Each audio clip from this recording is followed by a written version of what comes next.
अस्सलामुअलैकुम students, BBA fourth. बेटा हमारा है लेक्चर नंबर 19 और लेक्चर नंबर 19 में जो हमने टॉपिक्स पढ़ने हैं, आपका लीडरशिप अप्रोचेस के बारे में हो गया था। अब है लेक्चर नंबर 19 और इंशाल्लाह लेक्चर नंबर 19 में ट्रेड थ्योरीज़ पढ़नी है और बिहेवियरल थ्योरीज़ पढ़नी है। बेटा ये भी लीडरशिप की ही थ्योरीज़ हैं, ठीक है। आगे से जो है ना, ये ट्रेड थ्योरीज़ ऑफ इनको ट्रेड थ्योरी ऑफ लीडरशिप भी बोला जाता है और बिहेवियरल थ्योरी ऑफ लीडरशिप भी बोला जाता है। तो आज हम ये दो थ्योरीज़ पढ़ेंगे। उसके अलावा organisational culture and individual behaviour तो नहीं, लेकिन एनी हाउ ऑर्गेनाइजेशन कल्चर ज़रूर। ऑर्गेनाइजेशन कल्चर से रिलेटेड ही इंडिविजुअल बिहेवियर आ जाता है। इनकी हेडिंग जो है वो ऑर्गेनाइजेशनल कल्चर की होंगी, लेकिन उससे जो है वो एक्सक्लूड करना है आपने कि जैसा ऑर्गेनाइजेशन कल्चर होगा वैसा ही हमारा इंडिविजुअल बिहेवियर होगा, ठीक है। सो आई थिंक सो कि निगोसिएशन भी आपका वैसे प्रिपेयर है, लेकिन निगोसिएशन हम चैप्टर नंबर 20 में कर लेंगे, लेक्चर नंबर 20 में कर लेंगे। और पहले जो है वो हम ये जो टॉपिक बीच में है ना, इनको कवर करते हैं। टॉपिक नंबर 1, टॉपिक नंबर 2 और टॉपिक नंबर 3, ठीक है। तो बेटा सबसे पहले हम चलते हैं ऑर्गेनाइजेशनल कल्चर की तरफ या कॉरपोरेट कल्चर की तरफ। बेटा कॉरपोरेट भी बोलते हैं ऑर्गेनाइजेशन को, बिजनेसेस को बोला जाता है, ठीक है। तो यहाँ हम कॉरपोरेट कल्चर की बात कर रहे हैं। So a corporate culture is the system of beliefs. अब कल्चर क्या होता है, ठीक है। जिस तरह से हमारे घरों का, हमारे पाकिस्तान का एक अलग से कल्चर है, हमारी मार्केट्स का अलग से कल्चर है, हमारे घरों में हर घर का अपना एक कल्चर है, अपनी एक सिस्टम होता है, एक इन्वायरमेंट होता है। इसी तरह से आप ऑर्गेनाइजेशंस में चले जाएं, हर ऑर्गेनाइजेशन का अपना कल्चर होता है। इवन दो आप अपनी यूनिवर्सिटी से हट के अगर किसी दूसरी यूनिवर्सिटी को वैसे ही विज़िट करने के लिए भी चले जाएं तो आपको वाज़िया डिफरेंस नज़र आएगा यूनिवर्सिटी के इन्वायरमेंट में, उनके कल्चर में, उनकी नॉर्म्स में, उनके रूल्स और रेगुलेशंस में। तो बेटा these are all the things कि आप ये सब चीज़ें मिलके जो है वो एक कल्चर बनाती हैं। उनमें हमारे बिलीव्स भी होते हैं, हमारे गोल्स भी होते हैं, हमारी वैल्यूज़ भी होती हैं। That an organisation poses. बेटा पोजेस का मतलब होता है मलकियत होना। अब जैसे जीसी यूनिवर्सिटी मेन फैसलाबाद जहाँ से मैं पढ़ी हूँ, अगर आप वहाँ के बिलीव्स, वहाँ की वैल्यूज़ और वहाँ के गोल्स की अगर आप बात करें तो वो डिफरेंट हैं। अगर आप जीसी यूनिवर्सिटी लाहौर में चले जाएंगे तो वहाँ की वैल्यूज़, वहाँ की बिलीव्स, वहाँ के गोल्स जो हैं वो अलग से डिफरेंट हैं। इसी तरह से हर यूनिवर्सिटी के अपनी अलग अलग से, चूँकि वो भी कॉरपोरेशंस हैं ना, वो भी बिजनेसेस हैं।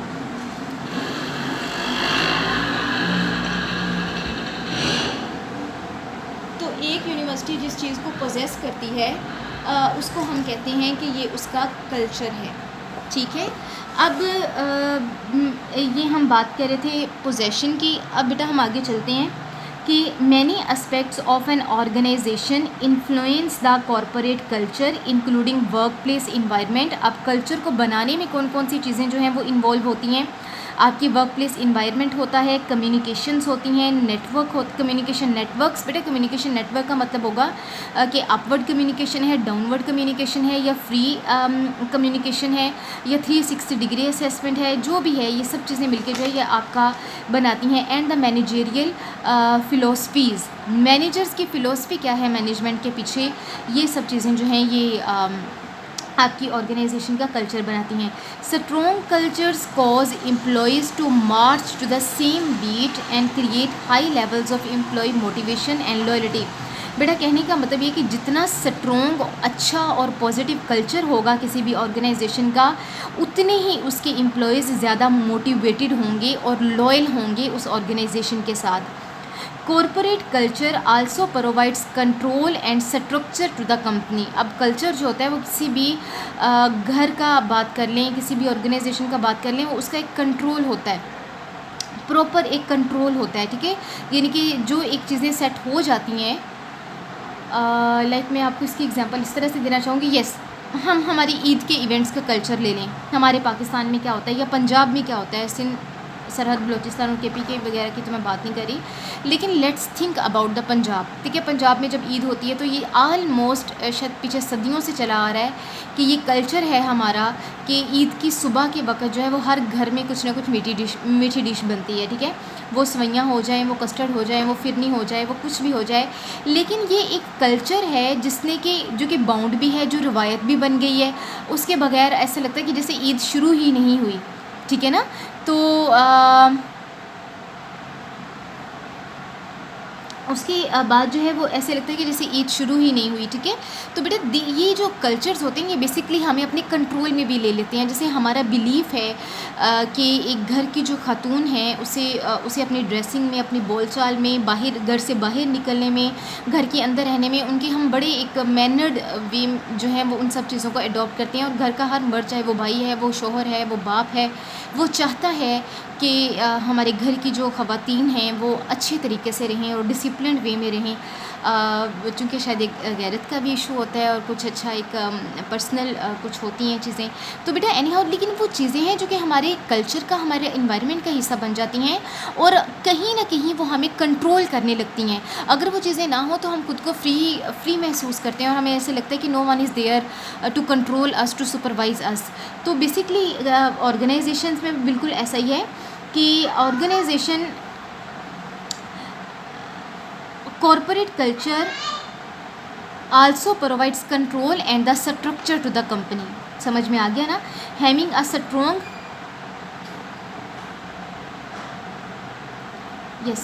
having a strong corporate culture is not always the key to an organization success। वो कहते हैं कि स्ट्रॉन्ग कल्चर हमेशा ये नहीं कहा जा सकता कि कल्चर स्ट्रॉन्ग है तो वो ऑर्गेनाइजेशन सक्सेसफुल ही होगी, नहीं। पॉलिसीज़ बहुत ज़्यादा, स्ट्रेटजीज़ भी बहुत ज़्यादा डिपेंड करती हैं। Decision making time, decision making steps, decision making processes, ये बहुत ज़्यादा इफेक्ट करते हैं।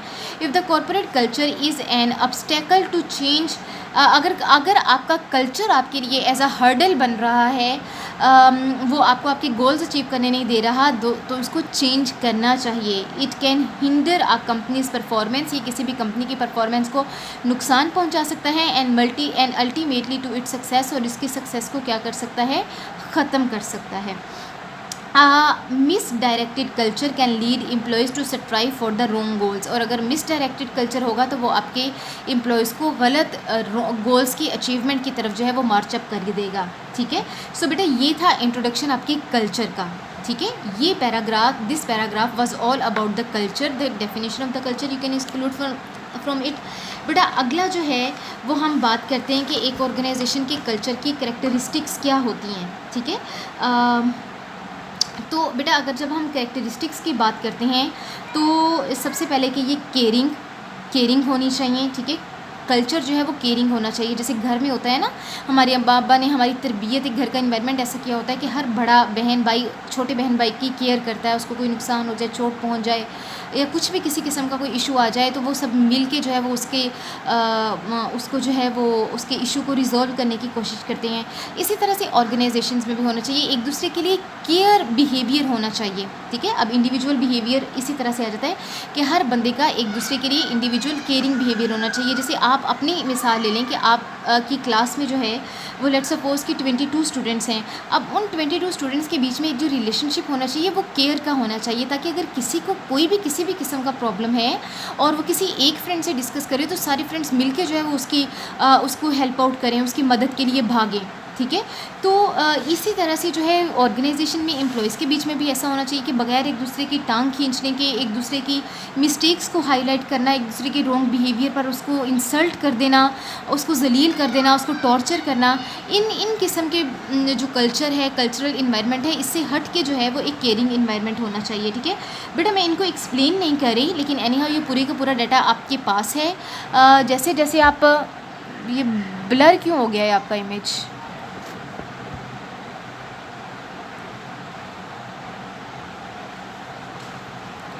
अच्छा जी क्लियर। अच्छा बेटा एनी हाउ ये डाटा आपके पास है, इनकी डिटेल्स आप पढ़ लीजिएगा। ये बिल्कुल बहुत आसान सी डिटेल्स हैं इनकी, चूँकि मैंने जो है वो आगे ये फिर मैं पढ़ी दूँ, थोड़े से ही हैं, यस कोई बात नहीं। अच्छा जी, this involves employees taking responsibility for their actions, caring about both the customer and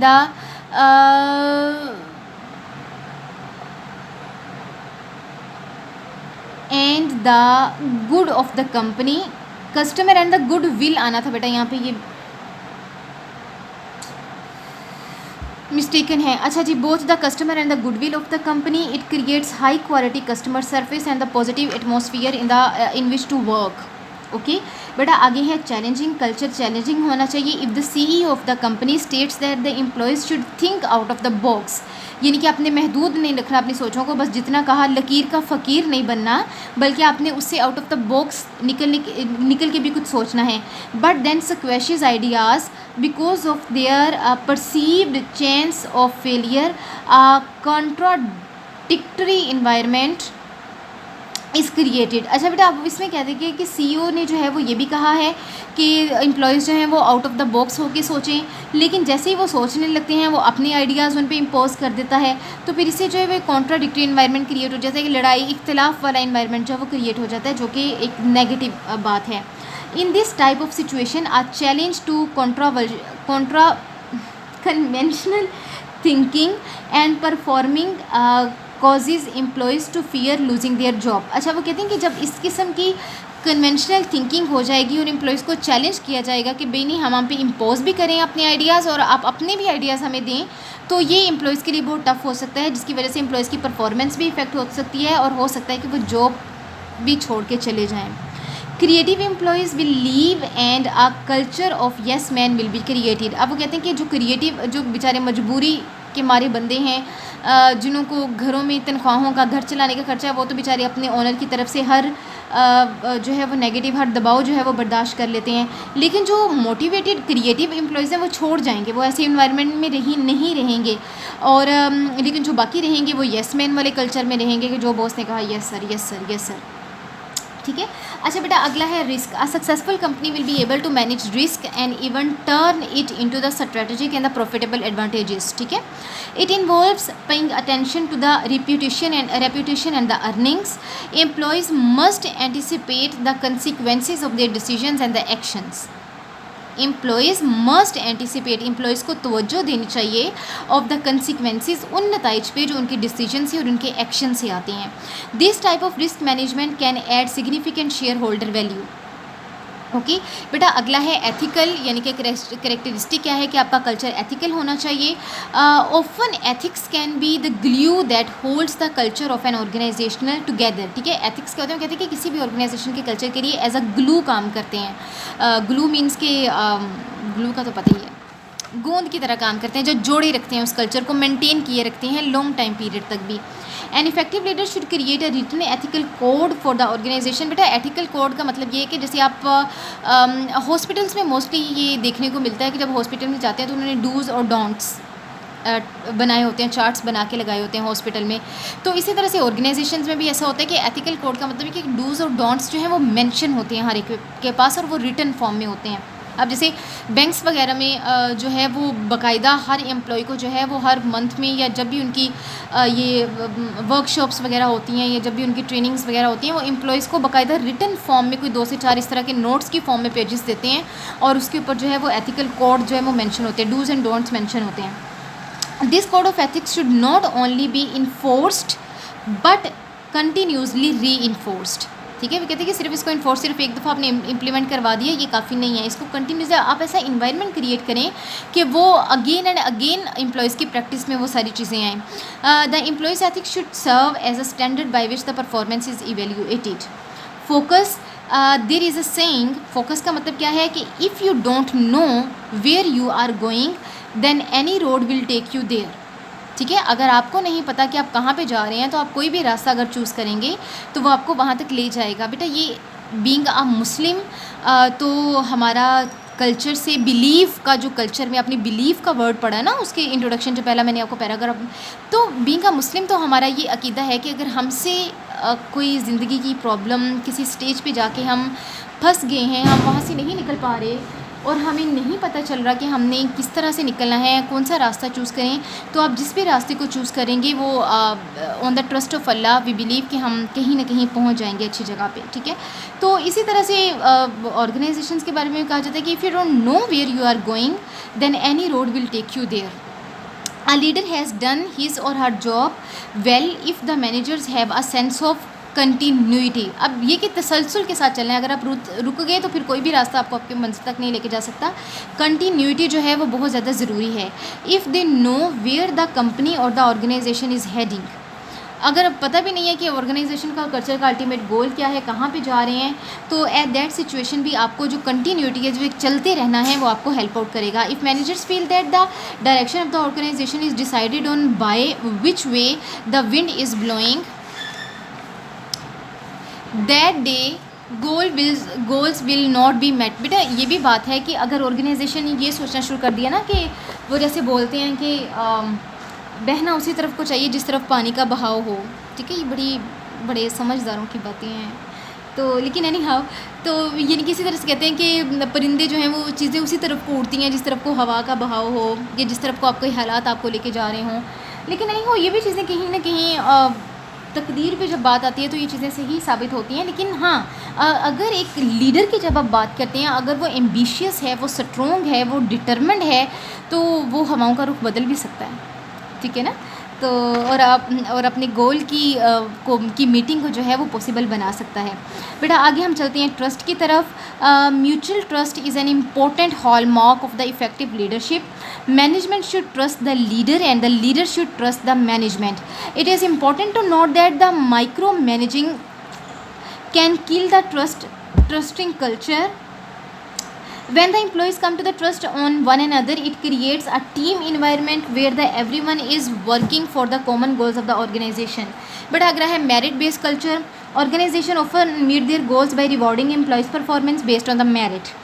Merit system create the fairness and help to the further foster a team environment. ठीक है. बेटा मैंने ज़रा तेज़ी से पढ़ा, लेकिन ये सब चीज़ें बहुत सिंपल थी. पहले मैं इनको ऐसे ही गुजारने लगी थी, लेकिन फिर सोचा कि नहीं, ऐसे गुजारने से बेहतर है, हो सकता है कोई कॉन्सेप्ट डिलीवर करने वाला हो, तो वो मैंने इन चीज़ों को एक्सप्लेन कर दिया है. अगर आपको बहुत आहिस्ता पढ़ने की ज़रूरत है तो डाटा आपके पास है, आप वीडियो को थोड़ा स्टॉप करके जो है वो डाटा रीड आउट कर सकते हैं. ठीक है. अच्छा बेटा, अब ये हमारा कल्चर वाला टॉपिक ख़त्म हो गया. अब हम चलते हैं हमारी ट्रेट थ्योरीज़ और बिहेवियरल थ्योरीज़ की तरफ. ठीक है, जो हमारी 2 लीडरशिप की थ्योरीज़ रह गई हैं. तो बेटा ये जो थ्योरीज़ हैं, ये मैंने आपका लेक्चर लिखा है, यस ये. अच्छा बेटा, अब ये जो बिहेवियरल थ्योरीज़ हैं और जो ट्रेट थ्योरीज़ हैं, ये दोनों थ्योरीज़ भी लीडरशिप की हैं. ठीक है ना. लेकिन और ये दोनों एक दूसरे से बहुत ज़्यादा आप कह लें कि एक दूसरे के ऑपोजिट चलती हैं, लेकिन साथ चलती हैं. ठीक है, यानी कि वो कहें कि रहना भी साथ है और सुलह भी नहीं है, लेकिन फिर भी चीज़ें साथ करनी हैं. तो ये वो वाला हाल है. बिहेवियर थ्योरी दरअसल अब डिफरेंस कहाँ पे है? दरअसल बिहेवियर थ्योरी ये कहती है कि आप लीडर्स को क्रिएट कर सकते हैं. आप लीडर्स को ट्रेनिंग के ज़रिए, उनकी प्रॉपर ट्रेनिंग, उनकी प्रॉपर उनको समझाना, उनके माइंड को बिल्ड करना, यानी कि जहन बना देना लोगों का. आप वो सारी कैपेबिलिटीज़, कैपेसिटी जो हैं, वो लीडरशिप की जो कैपेबिलिटीज़ हैं, जो लीडरशिप की एबिलिटीज़ हैं, कैरेक्टरिस्टिक्स हैं, आप वो किसी एक इंसान में इंडल्ज कर सकते हैं. आप किसी भी इंसान को लीडर बना सकते हैं अगर उस पर प्रॉपर होमवर्क किया जाए तो. लेकिन ट्रेट थ्योरी क्या कहती है? वो कहती है कि leaders are being born. Leader पैदा होते हैं, वो बनाए नहीं जा सकते. ठीक है ना. लेकिन एनी हाउ, मैं जो ज़्यादा हक़ में हूँ वो ट्रेट थ्योरी के हक़ में हूँ, क्योंकि कहीं ना कहीं नहीं, मुझे भी ऐसा ही लगता है कि जिसमें जो एबिलिटी है वो बाय बर्थ होती है. ठीक है. हाँ, अगर वो खुद से किसी अलग काम की एबिलिटी अपने अंदर पैदा करना चाहे वो कर तो सकता है, लेकिन जो बाय नेचर एक जो एबिलिटी, एक जो कॉम्पिटेंसी एक अल्लाह की तरफ से आप में है, आपकी जीन्स में है, आपकी इनहेरिटेंस में है, वो आपकी ही है. ठीक है.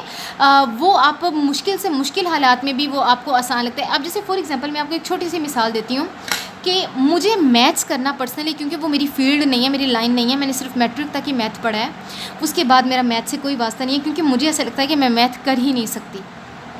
ठीक है. तो अब लेकिन उसके अगर आप ऑपोजिट देखें तो ये बिज़नेस की बुक्स हो गई, कॉमर्स की बुक्स हो गई, मैनेजमेंट साइंसेस है, इवन बायोलॉजी मेरी मतलब बहुत, वो मैं कहती हूँ मेरा ग्रिप है उस चीज़ में ना, वो मेरी बहुत स्ट्रॉन्ग है. तो अगर बायोलॉजी मैंने उसका कोई चैप्टर पढ़ा भी नहीं है, उसका कॉन्सेप्ट में जब सदियाँ हो गए हैं, मतलब मुझे बायो छोड़े हुए आप कहने कि कोई 7-8 साल हो गए हैं ज़िंदगी के, मैंने उसके बाद बायो ना पढ़ी है ना पढ़ाई है. हाँ, पहले ज़रूर पढ़ाई थी. तो लेकिन अगर आज भी आप मेरे से कुछ FSC की बुक में से, 9th-10th मैट्रिक की बुक में से, या वैसे बायो का कोई भी कॉन्सेप्ट आप डिस्कस करेंगे, तो मुझे इतना ज़रूर कॉन्फिडेंस है अपने ऊपर कि मैं उसको बहुत अच्छे से डिलीवर कर सकती हूँ. ठीक है. बेटा ये वो एबिलिटी है जो मेरे अल्लाह ने मेरे अंदर बाय बर्थ रखी है, यानी कि ये वो चीज़ है जो मुझे हर हाल में करना आसान लगता है, और इसमें अगर मुझे एफ़र्ट भी करनी पड़ती है तो वो मुझे हेक्टिक काम नहीं लगता, बल्कि इसके इवज़ अगर आप मुझे मैथ का क्वेश्चन करने को दे देंगे तो मैं तो कहती हूँ मैं सारा दिन भी शायद गुजार लूँगी, तो मैं उसको उस तरह से ना कर पाऊँ जिस तरह से मैं बायो कर सकती हूँ। तो बेटा इसी तरह से आपकी अपनी एबिलिटीज़ हैं, ठीक है। जो चीज़ें बाय बर्थ आपके अंदर होती हैं, आप वो किसी भी हाल में करना आपको वो आसान ही लगती हैं। जो मुश्किल लगती हैं वो आप नहीं कर सकते, जो आपको लगता है यार मैं नहीं कर सकता, वो आप नहीं कर सकते, ठीक है। और ट्रेड थ्योरी का इस वजह से ट्रेड थ्योरी जो है वो मैं उससे ज़्यादा एग्री करती हूँ, ठीक है। सो लेकिन एनी हाउ हम बिहेवियरल थ्योरी की तरफ आते हैं कि बिहेवियरल थ्योरी कहती क्या है। बेटा बिहेवियरल थ्योरी दरअसल ये कहती है कि जो लीडर्स का बिहेवियर है ना, वो डिपेंड करता है मूड्स पे और एक्शंस पे। अगर आपका मूड अच्छा है तो ऑटोमेटिकली आपके एक्शंस भी अच्छे होंगे। अगर मूड अच्छा नहीं जा रहा तो उस मूड में आप जो परफॉर्मेंस देंगे, आप जो डिसीजंस लेंगे, आप जो एक्ट करेंगे, वो एक्ट भी आपका नेगेटिव ही रहेगा, ठीक है। तो अब वो कहते हैं कि अब जैसे लीडर्स और नॉन लीडर्स की बहुत सारी हैबिट्स या करेक्टरिस्टिक ऐसी हैं जो नॉन लीडर्स में नहीं होती। ये बात मैं भी मानती हूँ कि नॉन लीडर्स का अपनी ही एक, अब जैसे आप कायदे आज़म को देख लें, आप उनकी पर्सनैलिटी को अगर आप एक सोच के भी देखते हैं ना, अगर उनकी तस्वीर भी आपको कहीं नज़र आ जाती है और आपका ध्यान चला जाता है उनकी पर्सनैलिटी की तरफ, तो आप इमेजिन भी नहीं कर सकते कि यार इन जैसी क्वालिटीज़ आज पाकिस्तान को आई थिंक 67th हमने ये 14 अगस्त हमने सेलिब्रेट की है पाकिस्तान की, तो 67 ईयर्स गुजरने के बाद भी आज हमें वैसा लीडर नहीं मिला, किसी में वैसी कैपेबिलिटीज़ नहीं हैं। सो बहुत ज़्यादा डिफरेंस होता है लीडर में और नॉन लीडर पर्सन में। नॉन लीडर की आदत, बात करने का तरीका, काम करने का तरीका, डिसीजन लेने का तरीका, सोचने का तरीका, वो बहुत डिफरेंट होता है एक लीडर से, ठीक है। और वही ये बात कहती है कि नॉन लीडर्स के बारे में बिहेवियरल थ्योरी ये कहती है कि train people to be leader, ठीक है। बिहेवियरल थ्योरी ये कहती है कि जो नॉन लीडर्स हैं आप उनको ट्रेन करें, उनको लीडर बना दें। लेकिन लीडरशिप क्या कहती है कि ये वो पैटर्न ऑफ एक्शंस हैं expressed by the different people in the different way that determine the leadership. वो कहते हैं कि लीडरशिप जो है वो कुछ स्पेसिफिक टास्क हैं, कुछ स्पेसिफिक एक्शंस हैं जो हर बंदा एक्सप्रेस करता है अपने टाइम के साथ, सिचुएशन के साथ, और उसका वो एक्सप्रेशन जो है अपने एक्शंस का, अपनी मोटिवेशन का, अपनी डिटर्मिनेशन का, अपनी स्ट्रेंथ का वो एक्सप्रेशन है, वही उसकी लीडरशिप को एक्सप्लेन करता है, ठीक है। अब लेट्स सपोज कि अगर आपकी क्लास के हाशिम हैं और उनको कोई रिस्पॉन्सिबिलिटी दे दी जाती है, क्योंकि वो सीआर है, मैं इस वजह से उनकी एग्जांपल जो है वो ज़्यादा कोट करती हूँ, तो इसमें माइंड ना कीजिएगा बाकी क्लास के why ma'am always talk about the Hashim, ठीक है बेटा। वो सीआर हैं, आप सब भी मेरे लिए एक जैसे हैं, तो दैट्स वाई डजंट मैटर, ठीक है। चलिए सीआर, चलिए हम हाशिम की बात भी नहीं करते। लेट्स सपोज कि अब्दुल्ला की बात करते हैं, ठीक है। लेट्स सपोज अब सीआर जो है, हाशिम जो है, उनका 4 सेमेस्टर का एक्सपीरियंस हो चुका है सीआरशिप को कंडक्ट करने का, उनका कहीं ना कहीं एक्सपीरियंस है, ठीक है। अब अगर आज अब्दुल्ला को आप हाशिम की जगह पे प्लेस करते हैं तो नो डाउट कि अब्दुल्ला भी उस रिस्पॉन्सिबिलिटी को बहुत अच्छे तरीके से कर सकते हैं, लेकिन अब्दुल्ला को चीज़ों को सीखने में थोड़ा टाइम लगेगा, ठीक है ना। यानी कि उसको थोड़ा ठहरना पड़ेगा, उसको जज करना पड़ेगा, ऑब्ज़र्व करना पड़ेगा, किस टीचर को कैसे टैकल करना है, किस सिचुएशन को कैसे टैकल करना है, इसके लिए अब्दुल्ला को थोड़ा टाइम लगेगा, ठीक है। और फिर जाहिर सी बात है जो लीडरशिप का स्टाइल हाशिम का था, अब्दुल्ला का उससे डिफरेंट होगा, ठीक है। So this is the thing जो एक्चुअल बिहेवियरल थ्योरी कहती है कि जो एक्चुअल एक्सप्रेशन होता है बंदे का, वो उसकी लीडरशिप को डिटरमिन करता है। आप उसे जितना मर्जी ट्रेन कर लें, आप जितना मर्जी बता दें, लेकिन जिस तरह से वो अपनी एबिलिटीज़ को एक्सप्रेस करेगा वो उसकी लीडरशिप को डिटरमिन करती हैं, ठीक है। अच्छा बेटा, आगे जब ये बिहेवियरल थ्योरी जो है ये बेसिकली लीडरशिप के 3 स्टाइल्स प्रेजेंट करती है, ठीक है। अब वो लीडरशिप के 3 स्टाइल्स क्या हैं, let me search out for those notes. वो नोट्स मेरे से कहीं रखे गए हैं, एक मिनट बेटा, मैं ना उनको ढूंढ लूँ।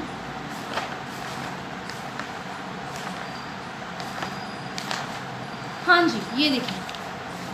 अब बेटा ये है लीडरशिप स्टाइल, ठीक है। ये बेसिकली बीबीए सेकंड का टॉपिक था, तो दैट्स व्हाई मैंने ये उनके लिए मेंशन किया हुआ है। अच्छा बेटा, अब ये लीडरशिप स्टाइल क्या है, ये बल्कि आपने पढ़े हुए होंगे इस बीबीए सेकंड में, ठीक है। ऑटोक्रेटिक लीडरशिप है, इसके अलावा जो है वो डेमोक्रेटिक लीडरशिप है, और इसके अलावा लेसिस फेयर लीडरशिप है। वो बाकी ये नोट्स वहाँ पे ख़त्म हो गए, दूसरा पेज पता नहीं क्या है, लेकिन एनी हाउ ये 3 तरह की लीडरशिप है। ऑटोक्रेटिक लीडरशिप ये कहती है कि ये एक स्ट्रिक्ट लीडरशिप है, यानी कि इसमें ये क्या कहते हैं कि लीडर्स ही हर सिचुएशन में जो है वो अपने जो है वो अपने एम्प्लॉयज़ को लीड करते हैं। लेकिन अगर एम्प्लॉयज़ कॉम्पिटेंट हैं, एक्सपीरियंस्ड हैं, स्किल्ड हैं, तो वहाँ पे लीडर्स के लिए खुद भी एक लर्निंग का फैक्टर होता है, खुद भी एक लर्निंग पॉइंट होता है। तो फिर वहाँ पे जो है वो थोड़ा सा आपको रिलैक्सेशन की ज़रूरत होती है, जो कि डेमोक्रेटिक लीडरशिप देती है। डेमोक्रेटिक लीडरशिप जो है वो बेसिकली ये कहती है कि आप स्ट्रिक्ट जो आपके लेस स्किल्ड एम्प्लॉयज़ हैं, जो आपके लेस एक्सपीरियंस्ड एम्प्लॉयज़ हैं, उनके लिए आप ऑटोक्रेटिक लीडरशिप का स्टाइल यूज़ करें। लेकिन जो आपके एक्सपीरियंस्ड हैं, जो अच्छे पढ़े लिखे एक बाशऊर लोग हैं, अगर वो आपके ऑर्गेनाइजेशन में है तो आप उनके लिए डेमोक्रेटिक लीडरशिप जो है वो चूज़ करें। फिर आगे लेसिस फेयर लीडरशिप है। ये तो बिल्कुल एक फ्रेंडली स्टाइल ऑफ लीडरशिप है ना, कि जहाँ भी आपको लगता है कि स्ट्रिक्ट लीडरशिप करनी चाहिए आप करें, जहाँ पे नहीं लगता आप ना करें, ठीक है। तो बेटा ये लीडरशिप के 3 स्टाइल्स हैं, इनको रीन्यू कर लीजिएगा। अगर फिर भी ना समझ आई तो आप मुझे बता दीजिएगा, मैं थोड़ा सा व्हाट्सएप पे जो है ये फिर लेक्चर डिलीवर कर दूँगी, क्योंकि अब तो आपके लेक्चर्स वैसे भी ख़त्म हो रहे हैं, तो यूट्यूब पे तो नहीं कर सकती। लेकिन अगर आपको कोई भी क्यूरी हो बेटा, तो I am always there for you. आप मेरे से व्हाट्सएप पे कांटेक्ट कर लीजिएगा। अगर मुझे छोटी सी एक वीडियो बनानी पड़ी समझाने के लिए, तो मैं उसको व्हाट्सएप पे कोई 2-4 मिनट की बना के मैं आपको वो चीज़ समझा दूँगी, ठीक है। लेकिन एनी हाउ ये बिहेवियरल थ्योरी, ये पूरी ये उसका कॉन्सेप्ट है, ये उसका इंट्रोडक्शन है, और ये लीडरशिप के स्टाइल है जो वो देती है, ठीक है बेटा। उसके बाद हम चलते हैं हमारी ट्रेड थ्योरी की तरफ। ट्रेड थ्योरी क्या कहती है? वही कि leaders are born not made. वो कहती है कि लीडर्स जो हैं वो बनाए जाते हैं, वो मतलब पैदा होते हैं, वो बनाए नहीं जा सकते। अच्छा बेटा, अगर ट्रेड का वर्ड आप अगर ट्रेड का वर्ड आप इसके मीनिंग्स में जाएंगे ना, तो ये बेसिकली बायोलॉजी का वर्ड है, ठीक है, बायो का वर्ड है। ट्रेड का मतलब होता है खसूसियात। ये ट्रेड जो है ये टॉपिक हम ज़्यादा इनहेरिटेंस के चैप्टर में, बायो के जो चैप्टर्स इनहेरिटेंस वरासत से रिलेटेड हैं, हम उनमें ये ज़्यादा पढ़ते हैं। लाइक ट्रेड क्या हो गया कि अगर किसी की अम्मा की आइज़ का कलर जो है वो ग्रीन है, तो क्या आगे बेटी या बेटे की आइज़ का कलर भी ग्रीन है? अगर अम्मा के अब्बा के बाल जो हैं वो करली हैं, तो क्या बेटी बेटे किसी के बाल करली हैं? अगर कलर कॉम्प्लेक्शन अम्मा का फेयर है, अब्बा का डल है, तो किस औलाद का कलर कॉम्प्लेक्शन किस पे गया है? ये सारी वो खसूसियात हैं जो आपको आपके पेरेंट्स से मिलती हैं, जिनको बायो ट्रेड कहती है। बायोलॉजी उन सब चीज़ों को क्या कहती है? ट्रेड कहती है। इसी तरह से आपकी बिजनेस, ये हमारी मैनेजमेंट साइंसेस ट्रेड्स को कहती हैं। किसी भी इंसान की, ये लीडर की पर्सनल जो खसूसियात है ना, उसको हम ट्रेड कहते हैं, और ये उसमें बाय इनहेरिटेंस होती हैं, ये बाय गॉड गिवन होती हैं। इनको क्रिएट करने से शायद ही ये किसी बंदे में आ जाएं, लेकिन अगर आ भी जाएं तो ये उस तरह से नहीं होंगी जिस तरह से बाय बर्थ और बाय नेचर किसी इंसान में होती हैं, ठीक है। लेकिन एनी हाउ यहाँ पे मैंने कुछ ट्रेड करेक्टरिस्टिक्स आपके साथ शेयर की हैं कि करेक्टरिस्टिक्स ऑफ द लीडर्स ये क्या होती हैं बेटा। इसमें साइकोलॉजिकल ट्रेड हैं। साइकोलॉजिकल ट्रेड में यानी कि अपीयरेंस आ जाती है, हाइट आ जाती है, वेट आ जाता है, ठीक है। लाइक अब लीडर्स, जैसे फॉर एग्जांपल मैं आपको एक छोटी सी एग्जांपल देती हूँ, ठीक है। जब मैं बीकॉम में थी तो मैंने बीकॉम का पार्ट 1 जो है वो मैंने वहाँ पंजाब कॉलेज शेखुपुरा से किया था, और बीकॉम पार्ट 2 जो है वो मैंने लाहौर के मेन जो कैंपस नंबर 8 है, मैंने वहाँ से किया था, ठीक है। अब कैंपस नंबर 8 के इन्वायरमेंट में और शेखुपुरा के इन्वायरमेंट में ज़मीन आसमान का फ़र्क है, ठीक है, ज़मीन आसमान का। लेकिन एनी हाउ चूँकि जब तक मैं एक छोटी जगह पे थी, छोटे लेवल पे थी, तो मेरी सोच भी वहीं तक थी। वहाँ पे हमारे एक अकाउंटेंट होते थे जिनको हम फ़ीस वगैरह सबमिट करवाते थे। वो अकाउंटेंट बड़ा लीन सा बंदा, और देखने में वो ऐसा बड़ा बेचारा सा लगता था, ऐसा लगता था पता नहीं ये एम ही आ गया है इसको अकाउंटेंसी का, लेकिन उसने MBA किया हुआ था, उसका फाइनेंस में MBA था, ठीक है। तो एक दिन तो इवन हम गर्ल्स सभी इकट्ठी फ़ीस सबमिट कराने गई, तो हमने पूछ लिया कि सर आप की एजुकेशन क्या है। लेकिन यानी हाँ वो बहुत फ़नी सा भी एक था। तो उसने कहा कि जी मैंने MBA इसमें फ़ाइनेंस में किया हुआ है, ठीक है। लेकिन अपनी लुक से वो बड़ा लीन सा और बड़ा मतलब लगता नहीं था कि वो अपनी लुक से कि ये एक अकाउंटेंट भी हो सकता है, लेकिन एनी हाउ वो था। लेकिन इसके अगर एज अ कंपैरिजन मैं आपसे बात करूं, जब मैं यहाँ लाहौर कैंपस नंबर 8 में गई और वहाँ के जब मैंने अकाउंटेंट्स देखे, तो वो बड़े वेल ड्रेस, ऐसे 3 पीस सूट उन्होंने पहने हुए हैं और बड़े शाइनिंग वाले शूज़ पहने हुए हैं, हाइट्स भी उनकी अच्छी, इनकी बड़ी लुक में भी वो बड़े अच्छे, और वो लगते थे कि yes they are the accountant, ठीक है। और वो उनसे बात भी हम फिर उसी तरह से करते थे कि भाई ये अकाउंटेंट है, ठीक है। तो बेटा ये यानी कि एक लीडरशिप की ये वो ट्रेट्स होती हैं जो बाय बर्थ जो है वो किसी भी इंसान में होती हैं। यानी कि अब जैसे कि कोई इंसान होते हैं ना कि देखने से, अगर आप किसी बच्चे को देखते हो, छोटे से बच्चे को, कैसा लगता है कि मैम ये ऐसा लगता है, ये देखने में ऐसा लगता है, देखने में टीचर लगता है, देखने में डॉक्टर लगता है, कुछ ऐसा जो हमारी नॉर्मल, ये तो हमारी एजम्पशंस होती हैं ना जो किसी के भी इंसान के बारे में हम बना लेते हैं। लेकिन यानी हाँ, ये वो चीज़ें हैं जो कहीं ना कहीं रिलेट करती हैं आपके रियलिटी से रिलेट करती हैं, ये पर्सनल कैरेक्टरिस्टिक्स को बिल्टअप करने में रिलेट करी होती हैं सारी चीज़ें। तो बेटा सबसे पहले तो इसमें साइकोलॉजिकल ट्रेट्स आ जाती हैं, जैसे अपीयरेंस आ गई, हाइट आ गया, वेट आ गया। उसके अलावा डेमोग्राफिक ट्रेट्स आ जाती हैं जिनमें एज आ गई, एजुकेशन आ गई, बैकग्राउंड आ गया।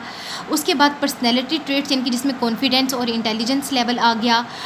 उसके बाद जो है ये टास्क रिलेटेड अचीवमेंट के, कोई कितना एम्बिशियस है, कोई कितना मोटिवेटेड है अपने टास्क को अचीव करने में। उसके बाद ये ट्रेट्स आ जाती हैं। और फिर सोशल कैरेक्टरिस्टिक्स, बेटा ये कैरेक्टरिस्टिक्स का मतलब कि कोई बंदा सोशली कितना एक्टिव है, ठीक है। यानी कि वो लोगों में डील करना, लोगों में उठना बैठना, बात करना, लोगों को इन्फ्लुएंस करना, कन्विंस करना, उसमें ये सारी कितनी एबिलिटीज़ हैं, ये सारी उस लिहाज से आ जाएंगी। अच्छा बेटा, ये कुछ कैरेक्टरिस्टिक हैं जो ट्रेट थ्योरी हमें देती है, ठीक है। वो ये कहती है कि ये वो कैरेक्टरिस्टिक्स हैं जो आप किसी इंसान में क्रिएट नहीं कर सकते, ये हर इंसान में बाय बर्थ बाय नेचर होती हैं, ठीक है। दैट्स वाई ट्रेट थ्योरी ये कहती है कि leaders are born not made, ठीक है। सो बेटा आज का ये हमारा टॉपिक ख़त्म हो गया। अल्हम्दुलिल्लाह अल्हम्दुलिल्लाह। आई होप सो कि आप स्टूडेंट्स को समझ आया हो। अब इंशाल्लाह आपका लेक्चर नंबर 20 भी मैं शाम तक, रात तक वो भी अपलोड हो जाएगा। फिर आपकी रिस्पॉन्सिबिलिटी से मैं आज़ाद हो जाऊँगी अल्हम्दुलिल्लाह। लेकिन आप बच्चों के लिए मेरी बहुत सारी दुआएँ हैं, बहुत अच्छे बच्चे हैं आप लोग, बहुत अच्छा टाइम गुजरता है आपके साथ जब भी गुजरता है। तो अगर आपको कोई भी किसी भी किस्म की कोई भी क्यूरी हो तो आप मेरे से कांटेक्ट कर सकते हैं, ठीक है। ओके बेटा, अल्लाह हाफ़िज़।